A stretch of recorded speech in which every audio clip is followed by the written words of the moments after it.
Hello বন্ধুরা, সকলে কেমন আছো? আশা করি সকলে ভালো আছো। আমি আজ নিয়ে এসেছি পাবদা মাছের রেসিপি। আমি যেভাবে রান্না করি সেভাবে আজ তোমাদের সাথে শেয়ার করব। পাবদা মাছগুলো এই লবণ হলুদ আর একটু সর্ষের তেল মাখিয়ে রেখে দিয়েছিলাম, কারণ পাবদা মাছগুলো একটু ফুটে, এই মাছগুলো তেলে দিলেই ফোটে, ওই জন্যে একটু সর্ষের তেল মাখিয়ে রেখে দিয়েছিলাম।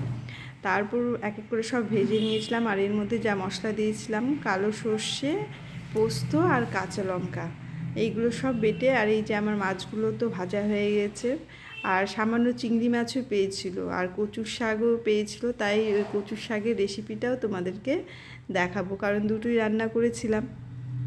তাহলে প্রথমে আগে পাবদা মাছটা করে নিই, যে এক এক করে আলু তো দিতেই হবে, তাই আলু ভেজে তুলে নিয়েছিলাম।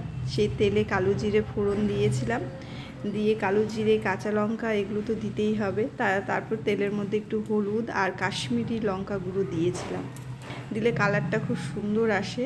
আর একটু টমেটো বাটা, একটা টমেটো বাটা দিয়েছিলাম এর মধ্যে, বেশ ভালো লাগে টমেটো বাটা দিলে।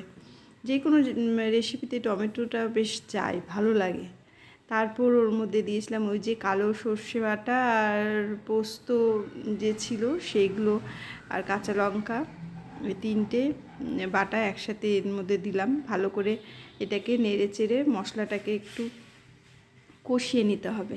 কষিয়ে আর এর মধ্যে যা লাগে লবণ চিনি স্বাদ মতন সব দেবে, আমি ওইভাবেই দিয়েছিলাম। তারপর এক এক করে সব মশলাটা ভালো করে কষে আসলে আলুগুলো দিয়ে ভালো করে অল্প করে জল দিয়েছিলাম, যাতে একটু কষা কষা হয়। কষা কষা মানে একটু থকথকা টাইপের হয়, বেশি ঝোল আবার ভালো লাগবে না। তারপর তোমরা যেমন খাও তেমন দেবে, আমি তো এইভাবেই করেছিলাম। আমার কালারটা কেমন এসছে মাছের অবশ্যই জানাবে। তারপর তো এই যে দেখো, কালারটা কিন্তু বেশ সুন্দর হয়েছে, আর খেতেও বেশ ভালো হয়েছিল। তারপর ওই তেলের মধ্যে কালো জিরে ফোড়ন দিয়ে আমি ওই যে কচু শাক বলেছিলাম সেই কচু শাকটা রান্না করেছিলাম। তোমরা কে কীভাবে করো? কচুগুলো তো প্রথমে আমি ভাপিয়ে নিয়েছিলাম, ভাপিয়ে জলটা ফেলে দিয়েছিলাম। তারপর ওর মধ্যে কালো জিরে ফোড়ন দিয়ে কাঁচা লঙ্কা দিয়ে ছেড়ে দিয়েছিলাম এক এক করে। আর তারপর লবণ হলুদ যা লাগে সব দিয়ে আচ্ছা সেটাকে কষে নিয়েছিলাম।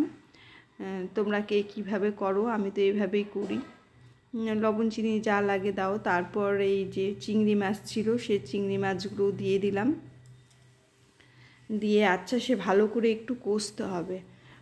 কষা মানে ভালোই কষতে হয় অনেকক্ষণ ধরে, যতক্ষণ না জলটা শুকিয়ে আসে। দেখে মনে হয় জল শুকিয়ে গেছে, কিন্তু শুকায় না। একটু কম জাল করে একটু রেখে দিতে হয়, তাহলে আস্তে আস্তে জলটা শুকোয়। জল থেকে গেলে অনেক সময় আবার মুখ ধরে, সেই জন্যে অনেকক্ষণ ধরেই বেশ কচুটাকে আমি কষেছি। তোমরাও পারলে ওইভাবে করো। এইভাবে এই যে আমার কচু চিংড়ি রেডি। আর একটু খেয়ে দেখবো কেমন হয়েছে। মাছটা একটু নিলাম আর ঝোল দিয়ে একটু মেখে দেখি কেমন হয়েছে খেতে।